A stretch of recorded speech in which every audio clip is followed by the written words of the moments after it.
आज हम राजधानी रायपुर के मोतीबाग स्थित प्रेस क्लब में मौजूद हैं, जहां छत्तीसगढ़ प्रदेश उद्यानिकी दैनिक वेतनभोगी श्रमिक संघ के कुछ लोग मौजूद हैं, जिन्होंने अभी प्रेस वार्ता को संबोधित किया है और अपनी मांगों को लेकर साझा किया है। क्या है आप लोगों की मांग? हमारी मांग सरकार से सीधे है कि नियमितीकरण और स्थायीकरण जो उन्होंने कहा है वो प्रदान करें हमें। वेतन पुनरीक्षण जो होना था वो भी 5 साल के अंदर में नहीं हुआ है। साथ ही विभाग में शासकीय अवकाश जो दैनिक वेतनभोगी कर्मचारियों को मिलना चाहिए वो प्राप्त नहीं हो रहा है। श्रम अधिनियम के तहत जो सुविधाएं हमें मिलनी चाहिए वो नहीं मिल रही है। वो सारी चीज़ें प्राप्त हो, इसके लिए हम सरकार के उसके आवाज़ उठाने के लिए विभाग के द्वारा हम आंदोलन कर रहे हैं। उसी की जानकारी के लिए आज प्रेस क्लब में आए हुए थे। आप लोग अपनी मांगों को लेकर कहाँ कहाँ पहुँचे हैं? हम अपनी मांगों को लेकर समस्त मंत्रियों के पास आवेदन निवेदन कर चुके हैं, मुख्यमंत्री जी के पास लगातार आवेदन निवेदन एवं सरकार के जो प्रमुख विभाग है, जैसे कि हमारा विभाग है, कृषि विभाग, उद्यान विभाग और सामान्य प्रशासन विभाग, सभी विभागों में भी हमने आवेदन निवेदन कर दिया है, लेकिन कोई सकारात्मक तरीके से कोई पहल अभी तक नहीं आई। आप लोगों की आगे की रणनीति अपनी मांगों को लेकर किस तरह की? अभी तो हम एक ध्यानाकर्षण रैली 1 मई को कर रहे हैं। अगर उसके बाद भी सरकार के द्वारा कोई सकारात्मक पहल नहीं आती है तो एक बड़ा आंदोलन आपको उद्यान विभाग की ओर से देखने को मिलेगा, जिसमें अन्य संगठन के साथी भी सहयोग में रहेंगे। और एक बड़ा आंदोलन, चूँकि आपने देखा होगा कि एक समय था जब अनियमित कर्मचारी संघ ने आंदोलन किया था और आपका जय स्तंभ चौक पूरा भर चुका था। ऐसा ही एक बड़ा आंदोलन फिर पूरे छत्तीसगढ़ को देखने को मिलेगा और सरकार को निश्चित रूप से घुटनों में आकर के स्वीकारना होगा कि हम गलत कर रहे हैं और नियमितीकरण हमारे हाथ में देना होगा।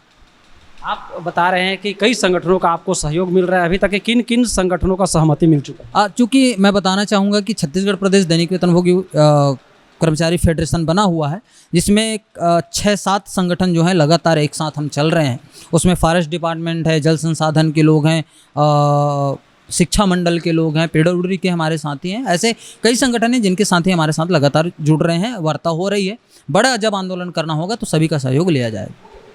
आप लोगों के द्वारा एक शिकायत लगातार सुनने में आती है कि आप लोगों की जो ड्यूटी है वो कई रिटायरमेंट अधिकारियों के घर में, नेताओं के घर में लगाई जाती है। क्या है पूरा मामला? अब ये विषय अभी तक मेरे संज्ञान में नहीं है, लेकिन कई जगह क्या होता है कि अधिकारी के गुड फेस में या मंत्री के कहने पर कुछ जगह ऐसे होते हैं जहाँ पे गार्डन मेंटेनेंस के लिए कुछ घंटों के लिए भेजा जाता है। ऐसा कोई विषय अभी आया नहीं है। आगे की आप लोगों की रणनीति किस तरह की होगी? जैसे कि शासन प्रशासन से किस तरह की आप लोगों को आश्वासन दिया जाए? देखिए, शासन प्रशासन से कोई आश्वासन तो प्राप्त हुआ नहीं है। बस अगर मिलने जाओ तो सहानुभूतिपूर्वक बोल देते हैं हाँ भाई करेंगे, अभी टाइम है। क्या टाइम है?